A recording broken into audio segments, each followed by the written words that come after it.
এই একটা tent house নেওয়ার জন্য আমরা কত সাফার করলাম আল্লাহ। যাই হোক, অনেক দিন পর ইনায়ার মনের মতন একটা জিনিস পাইছি। এটা আমি অনলাইন থেকে নেওয়ার জন্য খুব এক্সাইটেড ছিলাম, কিন্তু আমার হাজব্যান্ডের কথা একটাই, সে অনলাইন থেকে নিবে না, সে দোকানে গিয়ে নিবে। জুলাই মাসের শেষের দিকে এই সপ্তাহটা আমার জন্য খুব স্পেশাল। আমি খুব বাইরে যাইতে পারছি আমার হাজব্যান্ডের সাথে, মেয়ের সাথে, মানে কাজ ছাড়াও যাইতে পারছি, কাজ নিয়েও যাইতে পারছি। যাই হোক, আমি বাইরে বের হলে খুব খুশি। ফাইনালি অনেক ধৈর্য ধরার পর আমি ইনায়ের জিনিসটা পাইলাম এবং অফলাইনে পাইছি, যেটা আমি অনলাইন থেকে নেওয়ার অনেক ইচ্ছা ছিল, কিন্তু আমার হাজব্যান্ড নিতে দিবে না। তো অনেক খোঁজাখুঁজির পর 3-4 দিনে এক টেন্ট হাউস নেওয়ার জন্য বাইরে গেছি। লাস্টের দিন দোকানটাও পাইছিলাম, SMS করে গেছিলাম। ইনার বার্থডে থাকার কারণে আমি অনেক সাজুগুজু করেছিলাম, এই জন্য 9:30টার পর গিয়ে দেখি দোকানটা অফ করছে আমরা যাওয়ার 20 মিনিট আগে। আমার অনেক খারাপ লাগছিল যে ইনার বার্থডের দিনে ঘোড়া আর টেন্ট হাউসটা ওর জন্য থাকবে। ঘোড়াটা আগেই নেওয়া হয়েছিল, কিন্তু টেন্ট হাউসটা পাইছিলাম না।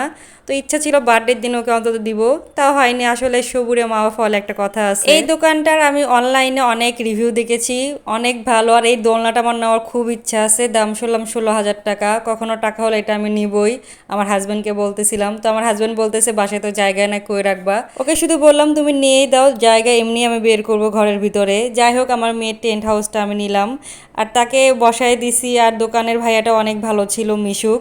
সেই ইনায়াতে বল দিয়ে দেখতেছিল যে ইনা নেয় নাকি। এরপরে আমরা বের হয়ে আসলাম। এটা জেলখানার মোড়ের সামনে দোকানটা। আমি 2022 সাল পর্যন্ত অনেক অনলাইনে জিনিস কেনাকাটা করতাম, কিন্তু আমার হাজব্যান্ডের সাথে আসার পর থেকে অনলাইন থেকে আমি জিনিস কেনা একদমই বন্ধ করে দিয়েছি।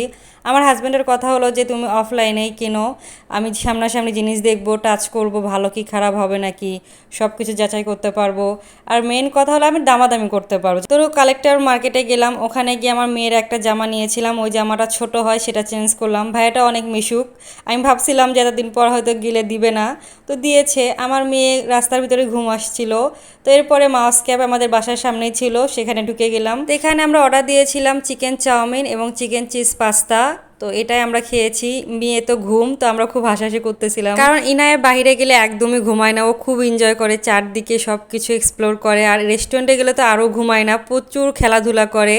তো ওর জন্য ফ্রেঞ্চ ফ্রাই অর্ডার দেওয়া লাগতো। ও যেহেতু ঘুমাইছে, 1 ঘন্টার মতন ও ঘুম আসছে কোলেই। আমাদের শহরে যাওয়ার পরে 1 ঘন্টায় লাগছিল, ও গাড়ির ভিতরে ঘুম আসছে। খাওয়া দাওয়া শেষ করে আমরা বাসার উদ্দেশ্যে রওনা দিলাম। এখান থেকে যদি 2-3 মিনিট আমাদের রাস্তা হেঁটে হেঁটে গেলাম আর গল্প করতেছিলাম। বাসায় নামার পরেই আমার মেয়ে উঠে গেছে, আর সে ভাবতেছে আমি কই আসছি। আর চোখের সামনে বক্স আছে, আমি খুলতেছি, কিন্তু তার কোনো রিয়াকশন নাই, কারণ সে ঘুমের ঘরে এখনও আছে। সে যদি না উঠতো আরও 2-3 ঘন্টা ঘুমাইতো হয়তো।